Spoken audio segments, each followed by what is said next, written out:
नमस्ते। आपका स्वागत है हमारे YouTube चैनल स्वास्तिक परिवार में। यहाँ हम लेकर आते हैं हिंदू धर्म से जुड़ी जानकारियाँ, व्रत त्योहारों की कथाएं और पूजा पाठ की विधियाँ। तो भक्तों, आज के इस वीडियो में हम सुनेंगे वैकुंठ चतुर्दशी की कथा। तो चलिए शुरू करते हैं। भक्तों, ये है एक ऐसा पर्व जो श्री विष्णु के समर्पण और भोलेनाथ की उदारता दयालुता का प्रतीक है। हम बात कर रहे हैं वैकुंठ चतुर्दशी के पावन व्रत की। कहते हैं कि वैकुंठ चतुर्दशी के दिन भगवान विष्णु की 1000 कमल पुष्पों से पूजा करने वाले मनुष्य को मृत्यु के बाद मोक्ष मिल जाता है और इस दिन श्राद्ध और तर्पण का भी विशेष महत्व है। वैकुंठ चतुर्दशी के दिन भगवान विष्णु और भगवान शिव दोनों की एक साथ पूजा की जाती है, जिसे हरिहर मिलन भी कहा जाता है। पौराणिक कथाओं के अनुसार एक बार देवर्षि नारद ने भगवान श्रीहरि से पूछा, हे प्रभु, साधु संतों को तो आपका ध्यान करने से मृत्यु के बाद वैकुंठ की प्राप्ति हो जाती है, लेकिन क्या सामान्य मनुष्य को मरणोपरांत मोक्ष मिल सकता है? तब भगवान विष्णु ने वैकुंठ चतुर्दशी की पूरी महिमा का वर्णन देवर्षि नारद से किया था। इस पावन दिन पर भगवान विष्णु की पूजा निशीतकाल यानी मध्यरात्रि में की जाती है। इस समय भक्तगण श्री विष्णु सहस्त्र नाम अर्थात भगवान विष्णु के 1000 नामों का पाठ करते हुए भगवान विष्णु को 1000 कमल पुष्प अर्पित करते हैं। कुछ भक्त वैकुंठ चतुर्दशी पर अलग अलग समय भगवान विष्णु और भगवान शिव की पूजा करते हैं। इस पावन दिन पर भगवान विष्णु के भक्त निशीत काल में और भगवान शिव के भक्त अरुणोदय काल को मान्यता देते हैं, जो कि प्रातः काल का समय होता है। और भगवान भोले के भक्त इस दिन वाराणसी के मणिकर्णिका घाट पर अरुणोदय काल में स्नान करते हैं। कार्तिक चतुर्दशी पर इस पवित्र स्नान को मणिकर्णिका स्नान के नाम से जाना जाता है। वैसे तो भगवान विष्णु को तुलसी दल और भगवान शिव को बेलपत्र अर्पित किए जाते हैं, लेकिन आज के इस पवित्र अवसर पर भगवान शिव को तुलसी दल और भगवान विष्णु को बेलपत्र भेंट स्वरूप अर्पित करते हैं और ऐसा करने से भक्तों की समस्त मनोकामनाएं पूर्ण हो जाती हैं। आइए सुनते हैं वैकुंठ चतुर्दशी के दिन सुनी जाने वाली पावन कथाएं। 1. भगवान विष्णु और शिवजी से जुड़ी कथा। पौराणिक कथाओं के अनुसार एक बार भगवान विष्णु ने काशी में भगवान शिव को 1000 स्वर्ण कमल के पुष्प अर्पित करने का संकल्प लिया था। भगवान शिव ने श्री विष्णु जी की परीक्षा लेने के लिए अर्पित किए गए सभी पुष्पों में से एक स्वर्ण पुष्प कम कर दिया। ऐसे में भगवान श्रीहरि ने विचार किया कि महादेव के पूजन की पूर्ति के लिए 1000 कमल के पुष्प कैसे अर्पित करें। इसके बाद भगवान ने सोचा कि मेरे नेत्र भी तो कमल के ही समान हैं। मुझे कमल नयन और पुंडरीकाक्ष कहा जाता है। यह विचार कर भगवान विष्णु ने अपने कमल समान एक नेत्र को भगवान शिव को अर्पण करना चाहा। भगवान विष्णु की इस अगाध भक्ति से प्रसन्न होकर देवाधिदेव महादेव तुरंत प्रकट होकर बोले, हे श्री विष्णु, आपके समान संसार में दूसरा कोई मेरा भक्त नहीं है और आज की यह कार्तिक शुक्ल चतुर्दशी अब से वैकुंठ चतुर्दशी कहलाएगी और इस दिन व्रत पूर्वक जो पहले आपका पूजन करेगा उसे वैकुंठ लोक की प्राप्ति होगी। वैसे तो चतुर्दशी तिथि भोलेनाथ को समर्पित है, लेकिन भगवान विष्णु की भक्ति से प्रसन्न होकर भगवान ने कार्तिक शुक्ला चतुर्दशी को भगवान विष्णु को अर्पित कर दिया और भगवान शिव ने इसी वैकुंठ चतुर्दशी के दिन भगवान श्री विष्णु को करोड़ों सूर्यों की कांति के समान वाला ओजस्वी सुदर्शन चक्र प्रदान किया और श्री विष्णु से कहा कि इस दिन सभी के लिए वैकुंठ के द्वार खुले रहेंगे। मृत्यु लोक में रहने वाला कोई भी व्यक्ति यदि इस व्रत को करेगा तो वह पृथ्वी लोक के सभी सुखों को भोग कर वैकुंठ धाम को प्राप्त करेगा। 2. उर्नी कपूरनी की कथा।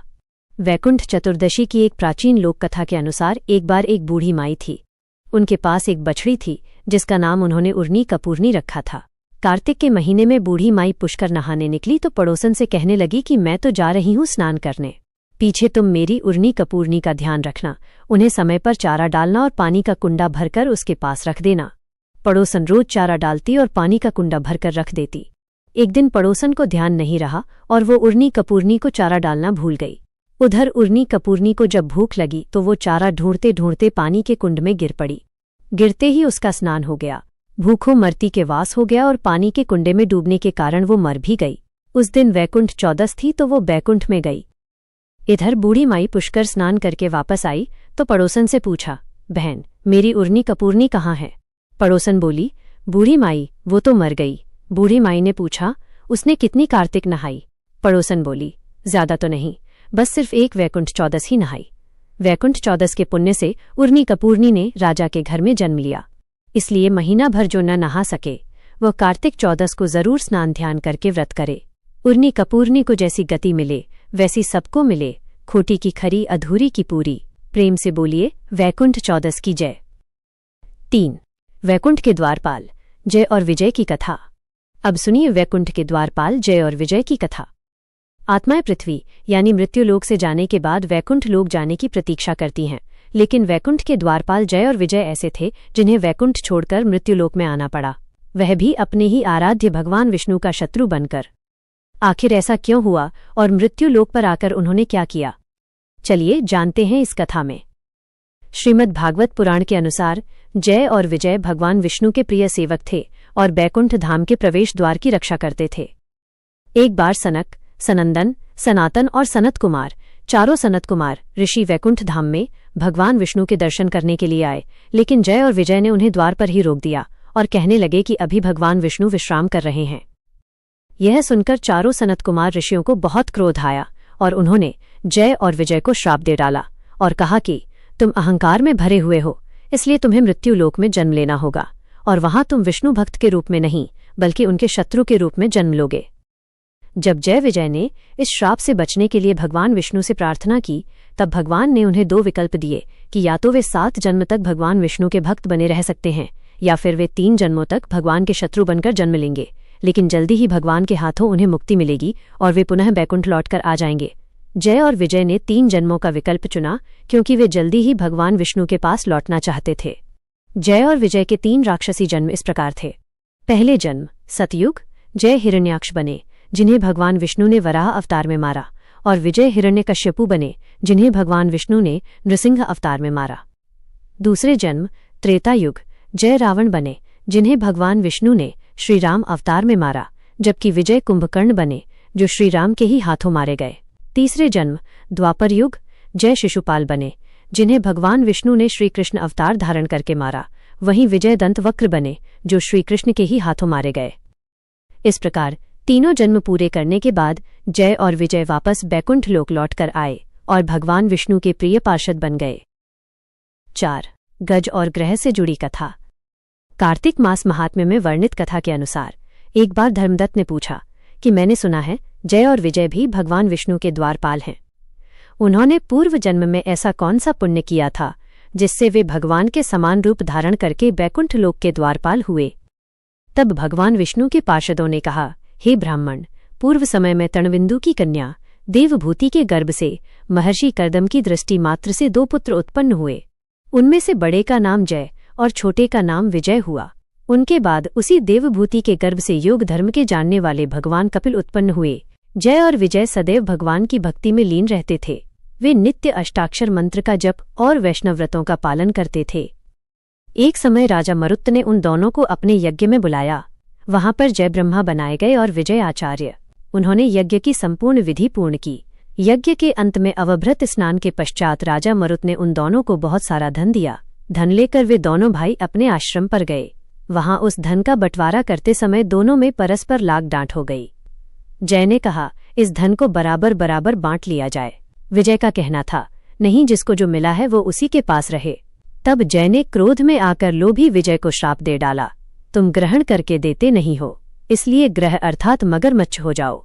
जय के श्राप को सुनकर विजय ने भी तुरंत श्राप दे डाला, तुमने मद से भ्रांत होकर श्राप दिया है, इसलिए तुम मातंग अर्थात हाथी की योनि में जन्म लो। और इसके बाद उन्होंने भगवान विष्णु से श्राप निवृत्ति के लिए प्रार्थना की।